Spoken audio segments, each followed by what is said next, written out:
अस्सलाम वालेकुम नाजरीन, आप देख रहे हैं नया पाकिस्तान और मैं हूं शहजाद इकबाल। यूरोप में बेहतर जिंदगी की तलाश में खतरनाक और गैर कानूनी रास्तों के इंतखाब ने एक बार फिर एक बड़े साने को जन्म दिया है।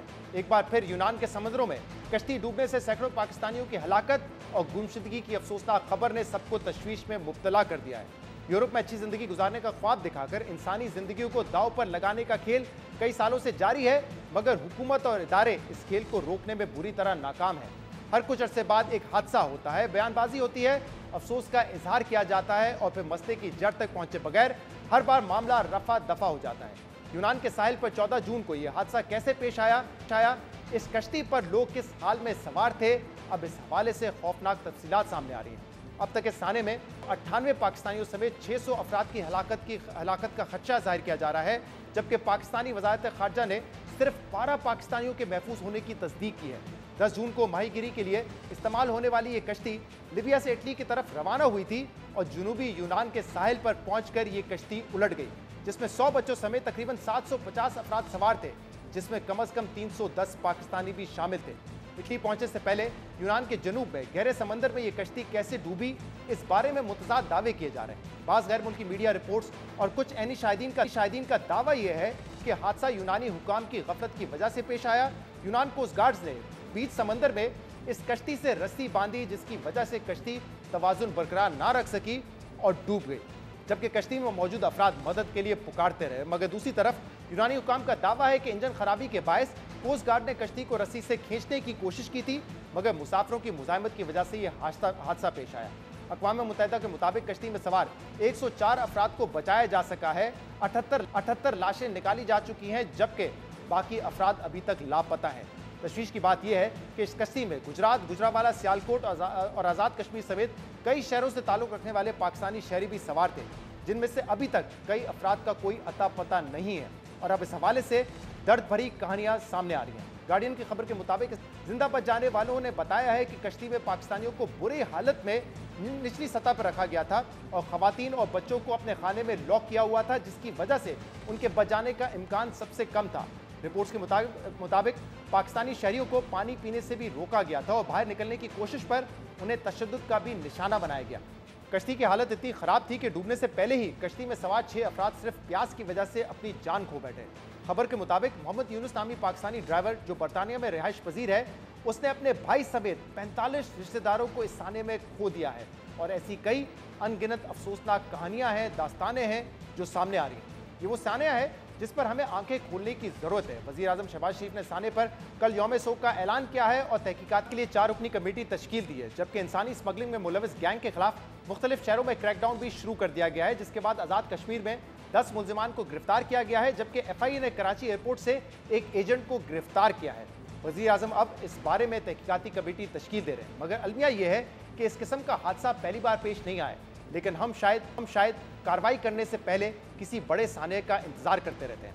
रवां साल फरवरी में भी इटली के साहिल पर इसी किस्म का एक हादसा पेश आया था, जिसमें 2 दर्जन से ज्यादा पाकिस्तानी हलाक हुए थे, जिसमें हॉकी और फुटबॉल की साबका खिलाड़ी शाहिदा रजा भी शामिल थी। जबकि इससे पहले भी ऐसे कई हादसा पेश आ चुके हैं, मगर हुकूमत अब तक इंसानी स्मगलिंग को रोक रही है। अक़वाम मुत्तहिदा की एक रिपोर्ट के मुताबिक इटली जाने वाले इस रास्ते को तारकीन वतन के लिए सबसे खतरनाक रास्ता करार दिया गया है।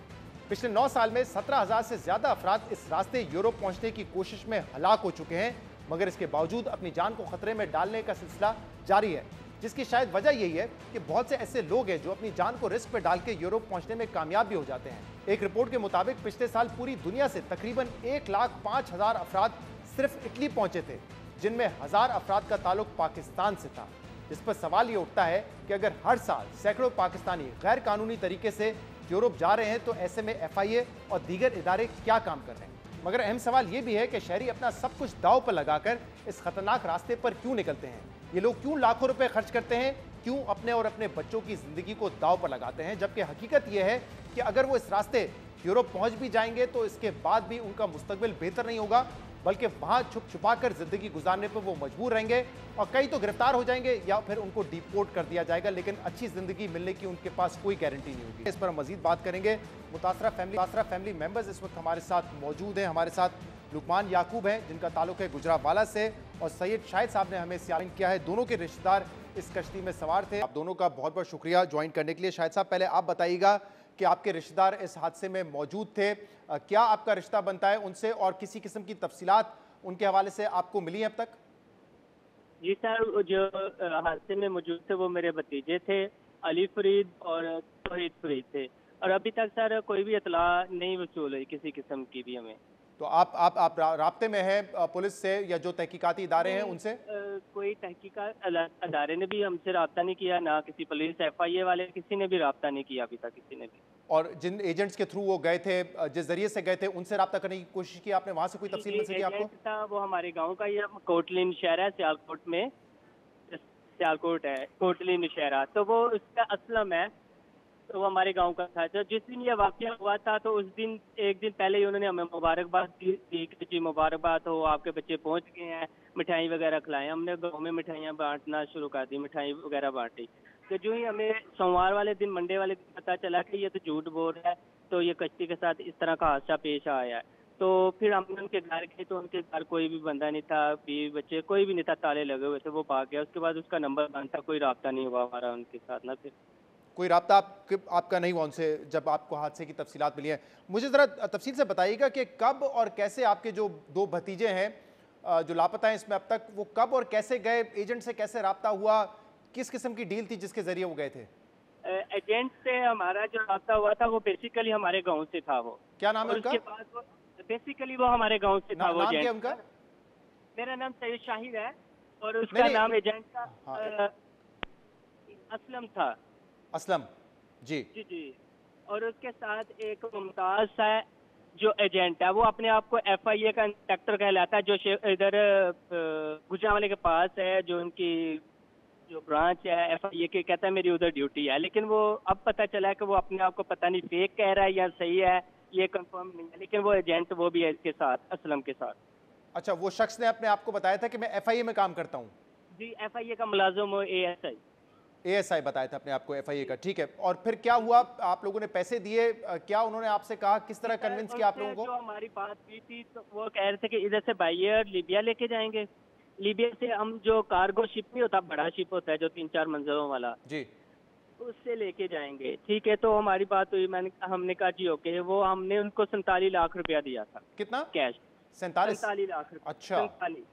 जी, 47 लाख दो बेटों का हमने कैश दिया। उसके बाद हमने 15.5 लाख के ना डॉलर लेके गए थे हम, बच्चों के साथ हाथ भेजे थे। 15.5 लाख के डॉलर थे। मैंने आपको उनकी पिक भी सेंड किया, वीडियो भी, जो डॉलर जो बच्चों के पास थे उधर मौजूद लिबिया में। ये 15.5 लाख डॉलर आप लोगों ने भेजे थे बच्चों के साथ?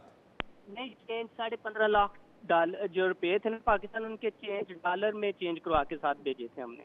सही। और ये किस तारीख की बात है? पाकिस्तान से कब रवाना हुए ये पाकिस्तान से 19 तारीख को रवाना हुई, 19 मई को। हम्म। ठीक है, तो और ये 9 ये इस मंथ की 9 तारीख है ना, उस वक्त ये जुम्मे वाले दिन ये सैरी टाइम शिप में बैठ गए थे। 9 जून और को जो ये उस कश्ती में बैठ गए थे जो डूब गई। तो जी जी जो और उस वक्त राब्ता हुआ था आपका अपने भतीजों से? लास्ट मैसेज इन्होंने किया कि जी हमें बाहर निकाला है, हम कश्ती की तरफ जाने लगे हैं और दुआ कीजिए कि हम सही सलामत पहुंच जाएं। और लेकिन जो हमें बताई गई थी शिप, उसमें नहीं लेके गए। ये जो शिप मच्छियों वाली शिप नहीं होती, जी। मछेरे वगैरह, उनमें बिठा दिया गया था इनको। अच्छा, मुझे ज़रा शायद ज़रा रूट बताइएगा कि कहाँ से पहले कहाँ गए, किस शहर में पाकिस्तान के गए और फिर पाकिस्तान से कैसे एग्जिट किया, किस मुल्क में पहले गए, ये तफसीलात ज़रा शेयर कीजिएगा मुझसे। पाकिस्तान से पहले ये कराची गए थे, कराची एयरपोर्ट से ये कराची बाय प्लेन गए थे? जी बाय प्लेन गए, नहीं नहीं नहीं, कराची बाय रोड गए बाय थे। रोड गए। कराची से आगे प्लेन गए थे। कराची से मिस्र, आगे ये कहाँ गए थे सबसे पहले? मिस्र गए थे, मिस्र। टूनिसिया? जी जी, उधर से फिर उन्होंने लीबिया लेके गए थे। पहले टूनिसिया गए, बाय प्लेन गए और फिर वहाँ से लिबिया गए और फिर वहाँ से ये कश्ती में गए और ग्रीस के आसपास ये कश्ती डूब गई।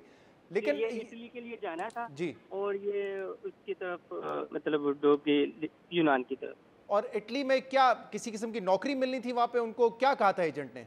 अच्छा, आपको बता दिया, जॉब भी जाता है बंदा अपने रोजगारी के लिए। इधर तो मुआशी हालात का सबको पता है, किस तरह के हैं किस तरह के नहीं है। तो कोई भी बंदा खुशी के साथ नहीं जाता, मजबूरी के तौर पर सब जाते हैं। ये जो एजेंट था ना, जी। मैं बताया तो रहा हूँ कि बेसिकली हमारे गांव था असलम। जी। ठीक है, तो तो इनके साथ काफी मुंह प्यार था हमारा, बचपन से बड़े भी इधर ही हुए। तो मैंने बच्चों को बड़े सुनहरी ख्वाब दिखाया, ये देखो कितना बड़ा है, इधर से कुछ भी नहीं होता, ये वो। हमारे घर में से कोई भी नहीं था माना कि हमने नहीं भेजना, नहीं भेजना। अच्छा, लेकिन वो बच्चों के साथ इतना अटैच हो गया था कि बच्चे भी जिद करते थे, नहीं जी हमारे ये तो चाचू शायद ये हैं। भी ये मुमकिन है ना कि ये जो असलम एजेंट आप बता रहे हैं आपके मोहल्ले का ही, आपके इलाके का ही है, गांव का, तो उसने पहले भी जी लोगों जी को भेजा होगा यहाँ से या कहीं और से जी जी जी जी, बिल्कुल बिल्कुल भेजता है ये लोगों को। भेजता है, और अभी तक पकड़ा नहीं गया? कोई इस किस्म की इत्तलात है? नहीं, अब तो वो बिल्कुल फरार हो गया। जिस दिन फरार। ये हमें मुबारकबाद दी है इसने कि जी, जो मुबारकबाद हो आपके बच्चे पहुंच गया, सही। उस दिन हमारी हवेली में है, उधर से 3.5 करोड़ रुपया लेकर गया है।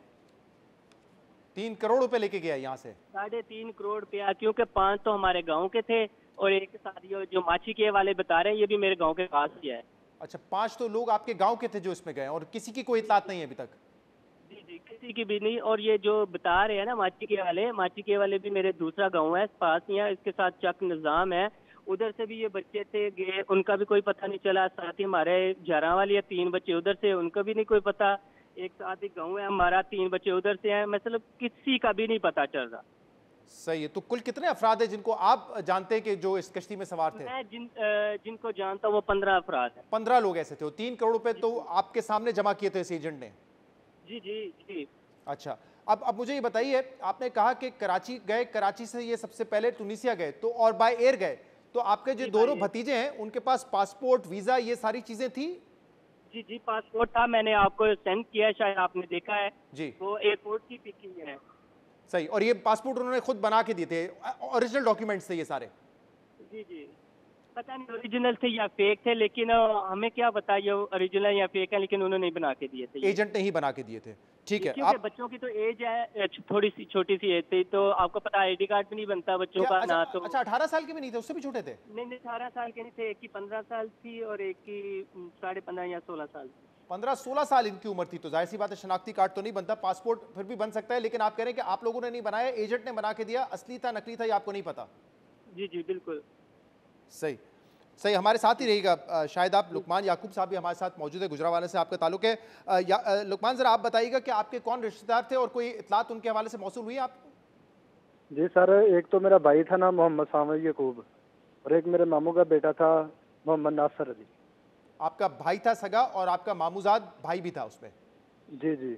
सही। और कोई तो इतलात इनके हवाले से अभी तक मिली है? क्योंकि फॉरेन ऑफिस ने ये बताया जी कि सर, 12 लोगों के तो नाम अभी पता चल तक गए। कोई कंफर्म नहीं हो रहा, अभी तक कोई कंफर्म नहीं हो रहा। बस एजेंट यही कह रहा है कि इंशाल्लाह अच्छी खबर ही आएगी और जल्द आएगी इंशाल्लाह। अच्छा, एजेंट से राब्ते में अभी भी हैं आप लोग? जी जी, अभी भी हैं राब्ते में। तो उस एजेंट के हवाले से कोई इस वक्त कार्रवाई नहीं हो रही? उसको क्या पकड़ा गया है या नहीं सर, अभी तक कार्रवाई कोई भी नहीं हो रही। और आपसे राब्ते में भी एजेंट?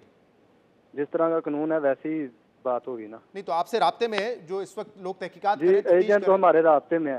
तो जो वो कहता है कि इंशाल्लाह अच्छी खबर आएगी और जल्द आएगी, लेकिन उसने हमें ये बताया था कि हमने ना इसी शिप में आपके लड़के भेजे थे, जी। लेकिन एक शिप कहता है कि एक और शिप था, वो शिप गिरफ्तार हुआ है उधर, कहता है शायद उसमें भी हो सकते हैं आपके लड़के। अच्छा, वो ये कंफर्म नहीं कर रहा।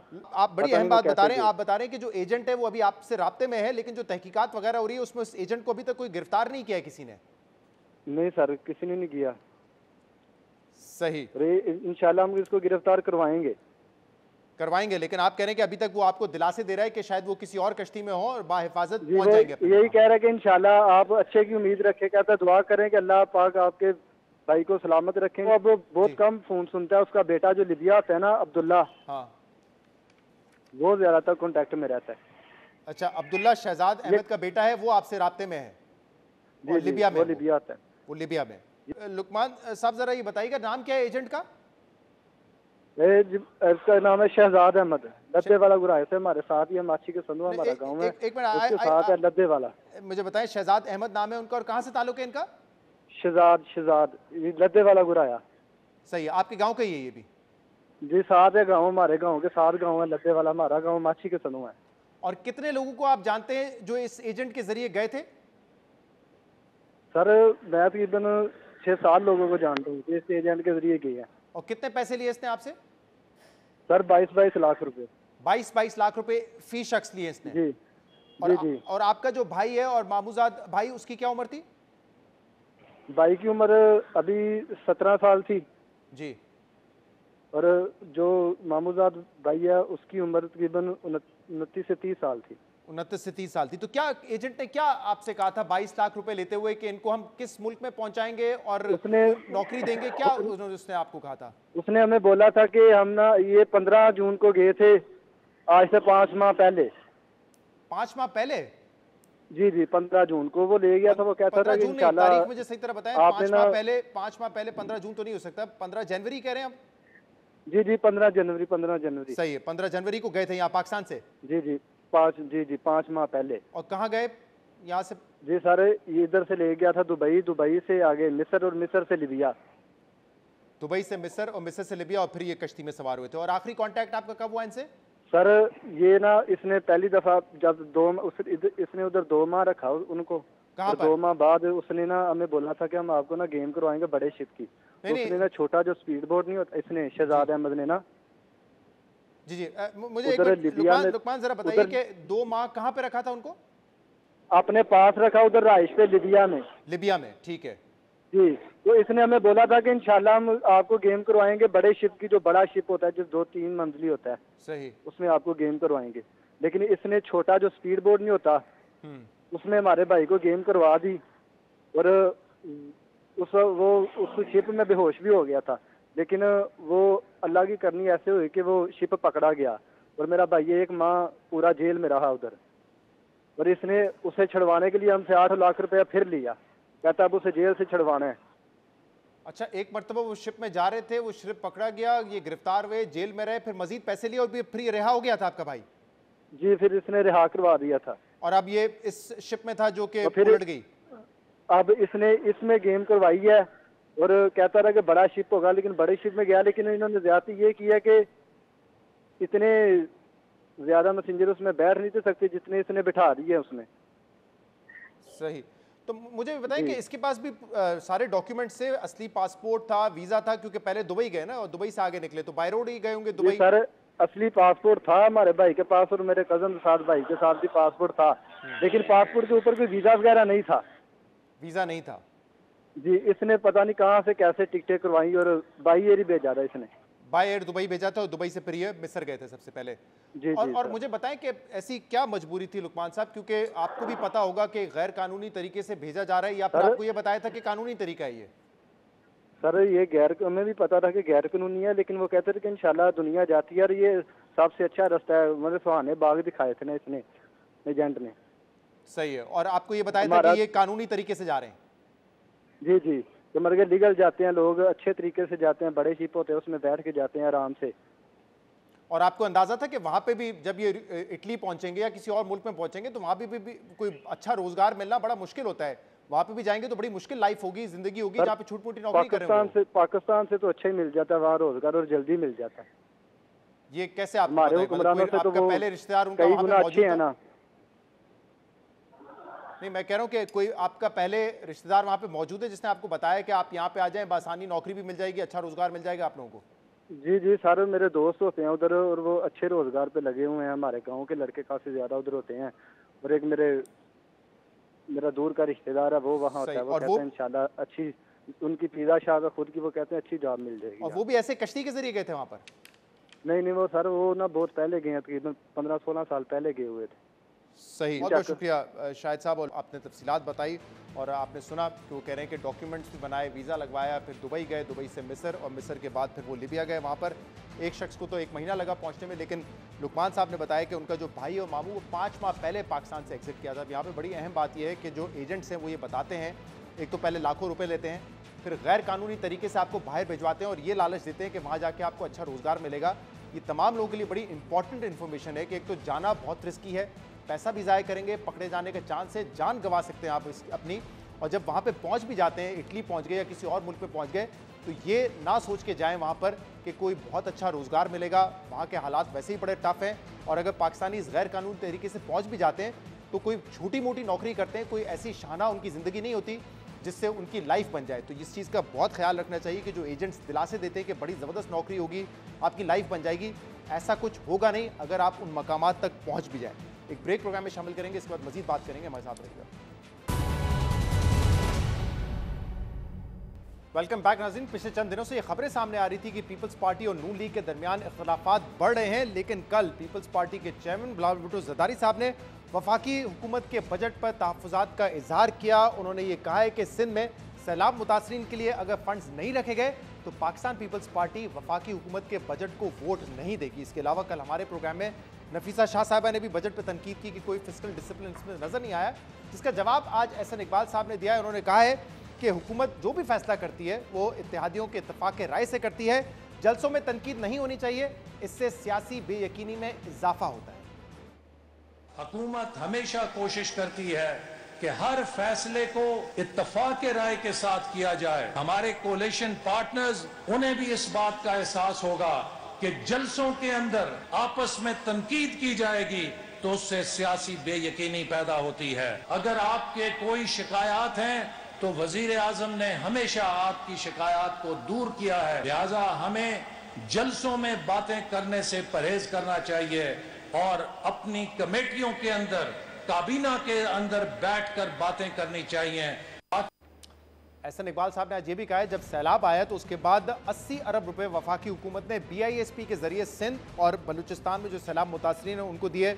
20 अरब रुपए जो है वो NDMA की तरफ से मिले और इसके अलावा जो गैर मुल्की इमदाद आई उसका रुख भी सिंध की तरफ मोड़ा था। और कल इसके अलावा बिलावल भुट्टो ज़रदारी साहब ने एक और तनकीद की। उन्होंने ये कहा है कि इलेक्शंस अपने वक्त पर होने चाहिए। उन्होंने अपने इत्तेहादियों को चैलेंज किया है कि आप हिम्मत पकड़ें और इलेक्शन के मैदान में आए। और कल हमारे प्रोग्राम में तलाल चौधरी साहब ने कहा कि हमें बिलावल साहब का चैलेंज मंजूर है, लेकिन जो इलेक्शन है वो बाग या कराची मेयर जैसा नहीं होनी चाहिए। कारकर्दगी की बुनियाद पर लड़ें तो हम लड़ने के लिए तैयार हैं। इस पर हम मजीद बात करेंगे, जिसके लिए हमें ज्वाइन किया है पीपल्स पार्टी के सीनियर रहनुमा और सेक्रेटरी इन्फॉर्मेशन फैसल करीम कुंडी साहब ने। फैसल साहब बहुत बहुत शुक्रिया वक्त देने के लिए।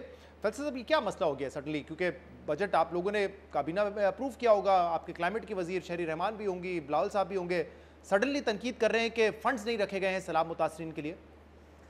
बिस्मिल्लाहिर्रहमानिर्रहीम। देखें, आपको भी पता है और पूरी दुनिया को पता है जिस किस्म का फ्लड हिट हुआ, ख़ासकर बलूचिस्तान और सिंध में, फिर साउथ खैबर पख्तूनख्वा में और फिर साउथ पंजाब में भी हुआ। उस पर आपने देखे कि दुनिया के सामने हमने केस प्रेजेंट किया। चेयरमैन बिलावल भुट्टो ज़रदारी साहब ने, UN के सेक्रेटरी जनरल यहाँ पर आए, वज़ीर आज़म साहब ने भी तमाम सूबों का दौरा किया, इलाकों में गए और हमने एक वादा किया था कि हम जो है रिहेबिलिटेशन का काम जो है, फ्लड रिकन्स्ट्रक्शन का काम जो है वो करेंगे। सूबे भी करेंगे, मरकज़ भी अपना हिस्सा डालेगी जो बाहर से मदद आती है। तो अनफॉर्चुनेटली जो है वो जो हिस्सा पहले भी आप देखें कि जो किसानों का मसला था बीज के हवाले से, उस पर भी पूरा नहीं हुआ। फिर उसके साथ साथ जो अभी रिकन्स्ट्रक्शन का फेज़ में था उसमें पैसे जो कमिट थे वो नहीं रखे गए थे। हमारी पार्टी के इस पर स्टांस था कि आप हम रिकन्स्ट्रक्शन करें। देखिए, कल हम स्वात गए थे, वहाँ पे हमने उस हमारे दौर में 2008 से 13 तक, उसमें जब IDP स्वात के 3 मिलियन IDPs पाकिस्तान दुनिया की तारीख की सबसे बड़ी जो है वो नकल मकानी हुई और हमने दोबारा उनको आबाद किया और उनको मतलब है कि वहाँ पर प्रॉपर्ली आबाद किया, जो नुकसान हुए उनको भी वो किया। और आज हम चाहते हैं कि जो सैलाब ज़दगान है वो हमारे भी हैं, PMLN के भी हैं, बाकी जमातों के भी हैं। कम रखे हैं, शिकवा किया है आप लोगों? हम ये कहते हैं कि जो फंड्स जो कमिट थे वो नहीं रखे गए, जो प्रोविंशियल गवर्नमेंट से, प्रोविंशियल और फेडरल गवर्नमेंट का जो है वो शेयर्स है उसमें, वो हमारी पार्टी का पॉइंट ऑफ व्यू है कि वो नहीं रखे गए। इस पे परसों हमारा पार्टी का high power delegation prime minister और उसकी टीम से मुलाकात उनकी हुई।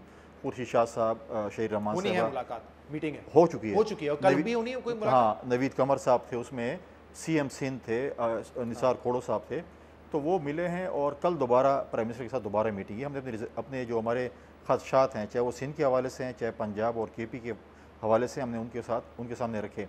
जो एक चीज़ है उसकी मैं तस्दीक करता चलूँ, हमें 17 रुपये BISP के हवाले से फेडरल गवर्नमेंट ने दिए थे उस वक्त, क्योंकि हुकूमत थी KP और पंजाब में PTI की, तो वो सपोर्ट नहीं कर सकते। उन्होंने कहा बेनिफिट सपोर्ट प्रोग्राम के ज़रिए जो हमारे बेनिफिशरी को सपोर्ट करें। 2.8 मिलियन बेनिफिशरी थे, 25-25 हज़ार से हमने 17 रुपये उनको तकसीम। लेकिन फैसल साहब ये बताएं ना कि बिलावल साहब ने तो कल भी बड़ी तारीफ की कि वज़ीर आज़म आए, उन्होंने इलाकों का दौरा किया, उनसे कोई शिकवा नहीं है। कराची में चंद रोज़ पहले बिलावल साहब ने कहा कि हम भी चाहते हैं कि कराची में शहबाज स्पीड की तरह काम हो, तो फिर क्या वजह है कि पब्लिकली बिलावल साहब को जलसे में आके तनकीद करनी पड़ी और कहा, बाकायदा धमकी दी कि हम वोट नहीं देंगे। एहसन साहब कह रहे हैं कि ये बातें कमेटीज़ में कर लिया करें, आपस में कर लिया करें, वैसे ही इतनी सियासी गैर यकीनी है, इत्तेहादी लड़ेंगे तो और गैर यकीनी होगी। देखिए, 13 जमातों की हुकूमतें इसमें होती रहती हैं, इख्तलाफात भी होते रहते हैं और इतने बड़े कोई इख्तलाफात नहीं है। हम ये कह रहे हैं जो कमिटमेंट हुई थी वो ऑनर नहीं हुई। प्राइम मिनिस्टर को उनकी टीम ने, बिलावल साहब ने कहा था शायद प्राइम मिनिस्टर की टीम ने प्राइम मिनिस्टर को इसके ऊपर प्रॉपरली ब्रीफ नहीं किया या बताया किसने नहीं। ब्रीफ नहीं किया? सही उनकी टीम ने, इसहाक डार साहब ने नहीं किया होगा ना, जो बजट तो वही बनाते जो हैं। भी टीम है, मतलब सिर्फ इसहाक डार साहब नहीं बनाते, तो उन्होंने ये नहीं कहा कि प्राइम मिनिस्टर में, उन्होंने कहा प्राइम मिनिस्टर हमें पहले भी सुना है और हम अभी भी उम्मीद करते हैं कि अपनी टीम से कहेंगे कि इस चीज़ को, और हमारी जो हाई पावर डेलीगेशन है वो कल दोबारा प्राइम मिनिस्टर साहब से और उनकी टीम से मिल रहे हैं। एहसन इकबाल साहब होंगे, इसहाक डार साहब होंगे, बाकी जो उनकी टीम के मेंबर होंगे वो होंगे, और हम अपने रिजर्वेशन से उनको आगाह करें। वक्त फ़ोन आगाह करते रहते हैं, क्योंकि देखें हम जब सिंध या बाकी सूबों में जाते हैं, वहाँ पे जो सैलाब जहाँ पर आया, तो हमसे लोग पूछते हैं कि आपने क्या किया हुकूमत में, अब हुकूमत में और हमारे साथ ये हो रहा है, तो डेफिनेटली उनको भी, उनके लिए भी जो चीज़ें हैं वो हमें एड्रेस करें। फ्रेंडली फायर है जो सॉर्ट आउट हो जाएगी, आपको लगता है, आपको यकीन से आपकी बात मान लेंगे और जो आप चाहते हैं वो हो जाएगा, या आपको लगता है कि क्योंकि अब इलेक्शन की तरफ मामला बढ़ रहा है तो इख्तलाफात जो है वो बढ़ते रहेंगे, कम नहीं होंगे? नहीं, फ्रेंडली फायर, आप हम फ्रेंडली फायर ही समझें या न समझें, दोनों हो सकते हैं। फ्रेंडली फायर ये, अगर हमारे रिजर्वेशन दूर हो गए तो फ्रेंडली फायर हो जाएंगे, नहीं होंगे तो हम उनके लिए लड़ेंगे डेफिनेटली, क्योंकि सैलाब ज़दगार को तो हम ऐसे नहीं छोड़ सकते। आपकी जो बलूचिस्तान में खासकर और सिंध में जो तबाही हुई है, साउथ पंजाब और KP में हुई है, तो आप देखें अभी भी जो है दोबारा एक सीज़न आगे, अभी आप देखें ना साउथ खैबर पख्तूनख्वा में पिछले दिनों जो तूफ़ान आया, मतलब 30-40 लोग उसमें मरे, 100 से ज़्यादा ज़ख्मी हुए, आज फिर कुछ इलाकों में आए, तो ये चीज़ दोबारा। जैसे नूली के कुछ रहनुमा कह रहे हैं कि कुछ ना कुछ तो आपको चाहिए इलेक्शन में जाने से पहले, कुछ ना कुछ इशू तो आप बनाएंगे, वरना आप लोग कैबिनेट में मौजूद थे, कैबिनेट मंजूर करती है तभी बजट पेश होता है, तो कैबिनेट में तो उसमें कहा गया, देखें क्लाइमेट वजीर भी है। देखें हमने सरकारी मुलाजमीन के बजट के लिए 50% कहा कि कब नहीं, बहुत हालात ख़राब है, बजट मंजूर कैसे? देखिए 50% आप बढ़ा दें, पेंशन बढ़ा दें, लेकिन उन्होंने कहा चलो वो है इकोनॉमिकल क्रंच है, 35 कम ने, चलो 35 तो कुछ तो कर लें। उसके बाद उन्हें देखें बजट तो अभी देखें कैबिनेट ने मंजूर किया, अभी तो बजट पास होना है ना, उसमें तो आप देखें और चीज़ें भी आप कर सकते हैं। इसलिए हमने कहा, हमें कहा गया था, हमें असल कमिटमेंट हुई थी कि चीज़ें होंगी, तो हम दोबारा उनको यह ध्यान नहीं करें, कमिटमेंट हुई है उस चीज़ को ऑनर कर लें। और दूसरा फैसल साहब, क्या आपके इत्तेहादी बिलखसूस नून लीग और JUIF क्या इलेक्शन से भागने की कोशिश कर रहे हैं? जो कल बिलावल साहब को ये कहना पड़ा कि भाई आप हिम्मत करें, मैदान में आए, इलेक्शन वक्त पे होने चाहिए। देखें दो चीज़ें, कल मैंने आपका प्रोग्राम भी देखा, तलाल चौधरी साहब उसमें आए हुए थे, फिर कल हमारा स्वात में जलसा था, मेरी ख्वाहिश थी कि मैं कल ही जाऊँ, कि मैं उसको ट्रैवल करता, मैंने लेट आपका प्रोग्राम देखा। कल स्वात में चेयरमैन बिलावल भुट्टो जरदारी साहब ने जो जलसा किया, हमारे साथ नए शामिल हुए वहाँ पर MNA, तो उन्होंने कहा कि हम यहाँ से अपनी इलेक्शन मुहिम का आगाज़ कर रहे हैं और हमें चाहिए कि आइन में जो है वो अगस्त में टाइम पूरा हो रहा है और हम अक्टूबर में इलेक्शन लड़ें या नवंबर में। अगर आप चाहते हैं कि जी थोड़ा दिन और मिले तो आप 3-4 दिन पहले, हफ्ता पहले असम्बली तोड़ दें, 90 दिन में इलेक्शन करा लें। लेकिन हमें इस पूरा जो आप समझते हैं कि पॉलिटिकल जो इस वक्त जो है एक हिसाब बना हुआ है और लोग मतलब है कि एक अनसर्टेनिटी सी है, इसको दूर करने के लिए हमें इलेक्शन में जाना चाहिए। पाकिस्तान की आवाम जिसको वोट करे 5 साल के लिए उनको मैंडेट दें ताकि इस मुल्क को एक बहरान से निकालें। एडहॉक पे नहीं चलाना चाहिए। जी सुनने में आ रहा है, देखिए उस दिन मौलाना साहब ने भी प्रेस कॉन्फ्रेंस की कहा कि जी 6 महीने बढ़ सकती है या आगे बढ़ सकती है या ऐसी कोई बात है। हम कह रहे हैं नहीं बढ़ाना चाहिए। अगस्त में असम्बली का टाइम ख़त्म होना चाहिए, अक्टूबर नवंबर में आप इलेक्शन करें और फ्रेश मैंडेट के साथ जो भी आती है, इत्तेहादी हुकूमत आती है, सिंगल पार्टी आती है, उनको मैंडेट दें ताकि इस मुल्क को हम। तलाल साहब वैसे तो कल कह रहे थे कि हम लड़ने के लिए इलेक्शन तैयार हैं, बस ये कराची मेयर जैसा इलेक्शन ना हो। आपके इत्तेहादी थे फिर भी इल्ज़ाम लगा रहे हैं धांधली का आपके ऊपर। देखें तलाल चौधरी साहब को क्या एतराज़ है, कराची के मेयर की सीट पर क्या एतराज़ है? क्या वो 2nd नंबर पे थे, क्या वो 3rd नंबर पे थे? वो तो आपके इत्तेहादी थे। नहीं, वो कह रहे हैं आप लोगों ने जमात इस्लामी के साथ हाथ कर दिए है। देखें आप मुझे बता दें, तलाल चौधरी साहब मुझे ये बता दें, हमारे नंबर सबसे ज़्यादा थे, उसके बाद जमात इस्लामी थी, उसके बाद PTI थी, उसके बाद गालिबन नून लीग 14 नून लीग और फिर JUI थी। अब आप मुझे बताएं 2nd नंबर उस वक्त आता जब उनके साथ PTI इत्तेहाद करती या नून इत्तेहाद करती, या मतलब एक नंबर गेम पे थी ना। जब PTI ने कह दिया कि हमने वोट कास्ट नहीं करना तो तलाल चौधरी साहब मेंबर को उठा के लाते वोट कास्ट करवाने के लिए। उनकी पार्टी ने ऐलान कर दिया कि हमने, जैसे क्यों इस वक्त ये धांधली का इल्जाम लगा रहे हैं? MQM ने ऐलान किया कि हम बाइकआउट करते हैं, उन्होंने इलेक्शन नहीं लड़ा। PTI ने कहा कि हमने न पीपल्स पार्टी को वोट करना है, ना हमने जमात इस्लामी को वोट करना है। अब आप कहते हैं नहीं ज़बरदस्ती आप PTI के वोट डलवा दें जमात इस्लामी को, हम कैसे डलवाएंगे? और मतलब आप अगर गेम में होते, दूसरी बात, अच्छा दूसरी बात यह कि कहते हैं कि बाग में जो अब कश्मीर जैसे इलेक्शन है, बाग में जो हमारे कैंडिडेट जीता है उसका वालिद साहब पहले भी 4-5 दफ़ा वहाँ पर MLA बना है और आज भी वो जीता है। पिछली दफ़ा भी 100 चंद वोटों से उनको हरवाया गया अपनी ATM को जितवाने के लिए PTI की। ठीक है, अब प्रॉब्लम ये है कि इन्होंने कोशिश की जब राम सोनल साहब का विजिट था कि जी इलेक्शन मुलतवी हो जाना चाहिए। क्यों मुलतवी हो भाई? इलेक्शन कमीशन ने मुलतवी नहीं करवाई क्योंकि वहाँ पर कौन सी दहशतगर्दी खुदा न खासा हो रही थी। हमने भी कहा है अगर हमारे इत्तेहादी, हमारे दोस्त, हमारे भाई आज भी धांधली के इल्ज़ामात लगा रहे हैं, अगर वो सबूत लेके आ जाएँ हम उनके साथ दोबारा इलेक्शन लड़ने के लिए तैयार हैं। उस वक्त तक लड़ेंगे जब तक ये मुतमईन नहीं होंगे। और ये मैं गारंटी कहता हूँ और गारंटी से कहता हूँ जो जितनी दफ़ा भी लड़ेंगे पीपल्स पार्टी जीतेगी। इख्तिलाफ की वजह PCB चेयरमैनशिप थी और आपने पिछले दिनों कहा था कि ज़का अशरफ साहब ही बनेंगे, हमारा जो नॉमिनेटेड शख्स होगा वही बनेगा, ये मिनिस्ट्री हमारे पास है। आज ये खबरें चल रही हैं जराए से कि नजम सेठी साहब पीछे हटने के लिए तैयार हो गए, यानी कि नून लीग उनको पीछे हटने के लिए तैयार कर चुकी है और पीपल्स पार्टी का नॉमिनेटेड शख्स जो है बनेगा पीसीबी चेयरमैन। कोई खबर है इस हवाले से? देखिए इतने बड़ा इशू नहीं है, पीसीबी का चेयरमैन इतना बड़ा इशू नहीं है सही, क्योंकि ये मिनिस्ट्री पाकिस्तान पीपल्स पार्टी के पास है।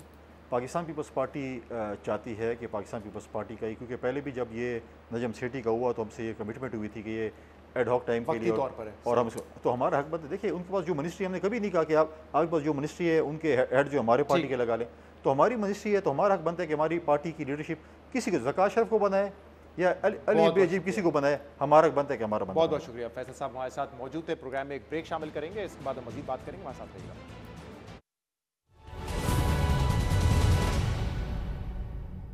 Welcome back. 9 मई के वाकयात और पाकिस्तान तहरीक इंसाफ में टूट फूट के बाद जन्म लेने वाली इस्तेकाम पाकिस्तान पार्टी मुसलसल दावे कर रही है कि पाकिस्तान तहरीक इंसाफ के मजीद सियासी रहनुमा इस्तेकाम पाकिस्तान पार्टी में शमूलियत इख्तियार करेंगे, जबकि दूसरी तरफ चेयरमैन पाकिस्तान तहरीक इंसाफ इमरान खान का कहना है कि वो पार्टी छोड़कर जाने वालों के बारे में कुछ नहीं कहेंगे, लेकिन जो लोग अभी तक पार्टी के साथ मौजूद हैं उन्हें वो खराज तहसीन पेश करते हैं। अहम बात यह कि इस्तेकाम पाकिस्तान पार्टी के सदर अब्दुल अलीम खान ने कल जियो न्यूज़ के प्रोग्राम जिरगा में यह दावा किया है कि अगले कुछ रोज में कई अहम लोग पार्टी ज्वाइन करेंगे। अलीम खान का यह भी कहना था कि इस्तेकाम पाकिस्तान पार्टी में शामिल होने वाले लोग अपने हलकों में मजबूत लोग हैं और ये पाकिस्तान तहरीक इंसाफ के फाल लोग रहे हैं। हम बहुत सारे लोगों के साथ राब्ते में हैं, बहुत सारे लोग आपको इस हफ्ते में और अगले हफ्ते में ज्वाइन होते नजर आएंगे। बड़े नाम होंगे, जो तहरीक इंसाफ में बड़े फाल लोग थे उनके नाम होंगे, और जो अपने हलकों में बहुत मजबूत कैंडिडेट्स हैं उनके नाम होंगे। अलीम खान दावा कर रहे हैं कि पाकिस्तान तहरीक इंसाफ के बड़े नाम जो अपने हलकों में मजबूत लोग थे वो भी इस्तेकाम पाकिस्तान पार्टी ज्वाइन करेंगे, लेकिन अहम बात यह है कि कई ऐसे पाकिस्तान तहरीक इंसाफ के साबिक रहनुमा जो इस्तेकाम पाकिस्तान पार्टी के pattern in chief Jahangir Khan Tareen के घर इशाइये में शामिल हुए थे और फिर अगले दिन पार्टी की इफ्तिताई तकरीब में भी मौजूद थे, वो अब इस बात से इनकारी हैं कि उन्होंने इस्तेकाम पाकिस्तान पार्टी ज्वाइन की है।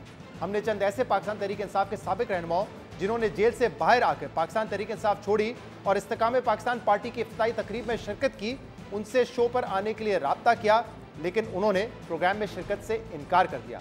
जिस पर हमने उनसे पूछा कि आप तो इस्तेकाम पाकिस्तान पार्टी का हिस्सा है तो फिर शो में शिरकत क्यों नहीं कर रहे। इस सवाल के जवाब में उन्होंने बताया कि हमने इस्तेकाम पाकिस्तान पार्टी ज्वाइन नहीं की है, हम बस इशाइये में शिरकत के लिए वहां पर गए थे।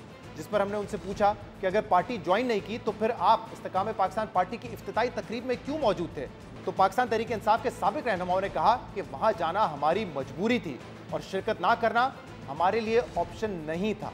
हमने उनसे पूछा कि 9 मई के वाकयात के बाद पाकिस्तान तहरीक इंसाफ छोड़ना तो आपकी मजबूरी हो सकती है, लेकिन इस्तेकाम पाकिस्तान पार्टी ज्वाइन करना कैसे मजबूरी हो सकती है। इस सवाल के जवाब में किसी ने कारोबारी तो किसी ने अपनी फैमिली की मुश्किलात का जिक्र किया, लेकिन एक बात इन सब के जवाब में मुश्तरक थी कि ये सब लोग नो फ्लाई लिस्ट में होने की वजह से परेशान है और इनको लगता है कि इस्तेकाम पाकिस्तान पार्टी ज्वाइन करने से उनकी ये मुश्किलात खत्म हो सकती हैं। इसके अलावा एक और रहनुमा ने नाम जाहिर ना करने की शर्त पर यह बताया है कि उन्हें यकीन दहानी करवाई गई है कि अगर आप इलेक्शन इस्तेकाम पाकिस्तान पार्टी के प्लेटफॉर्म से लड़ें तो आपके हल्के में सीट एडजस्टमेंट करवा देंगे और कोई मजबूत उम्मीदवार आपके मुकाबले में इलेक्शन में खड़ा नहीं होगा। लेकिन उस रहनुमा ने कहा है कि उनको इस किस्म की सीट एडजस्टमेंट अपने हल्के में होती हुई नजर नहीं आई। अब एक तरफ इस्तेकाम पाकिस्तान पार्टी के सदर अब्दुल अलीम खान दावा कर रहे हैं कि पाकिस्तान तहरीक इंसाफ के और बड़े लोग IPP को ज्वाइन करेंगे, लेकिन अभी तक जिन लोगों की पार्टी में शमूलियत की खबरें आई थी वो भी पार्टी में शमूलियत से इनकार कर रहे हैं। और दिलचस्प बात यह है कि पाकिस्तान तहरीक इंसाफ के साबिक MNA महमूद मौलवी, जिन्होंने 9 मई के बाद सबसे पहले पाकिस्तान तहरीक इंसाफ छोड़ी थी और जहांगीर तरीन के इशाई में शिरकत की थी, उनके बयानात ने भी इस बारे में इबाम मजीद गहरा कर दिया है। 7 जून को एक इंटरव्यू में महमूद मौलवी ने दावा किया था कि फवाद चौधरी, इमरान इस्माइल और अली जैदी इस्तेकाम पाकिस्तान पार्टी ज्वाइन कर चुके हैं, लेकिन 2 रोज पहले महमूद मौलवी ने भी अपने इस दावे पर यू टर्न ले लिया है। सुनिए कि उन्होंने पहले क्या कहा था और अब वो क्या कह रहे हैं। आपने ज्वाइन नहीं की जहांगीर तरीन साहब की पार्टी? नहीं बिल्कुल नहीं। इमरान इस्माइल साहब ने ज्वाइन किए? हाँ, इन्होंने ज्वाइन किए, स्पीच दे रहे थे, मैं तो बैठा देख रहा था। जैदी साहब ने भी कर लिए? जी। फवाद साहब ने किए? जी, उन्होंने भी कर ली, वो भी थे फवाद साहब भी थे। फवाद चौधरी साहब ने पार्टी शमूलियत इख्तियार कर लिया? मेरे हिसाब से तो कर ली। अभी तक जहाँ तक मेरे पास इंफॉर्मेशन है, ना फवाद साहब ने, ना अली जैदी ने, ना इमरान इस्माइल ने ऑफिशियल कंफर्मेशन किया है पार्टी ज्वाइन करने का। मेरी मंडे को मीटिंग्स हैं और मैं इंशाल्लाह मंगल को अनाउंस करूंगा कि मैं पार्टी मैंने ज्वाइन किया या नहीं किया।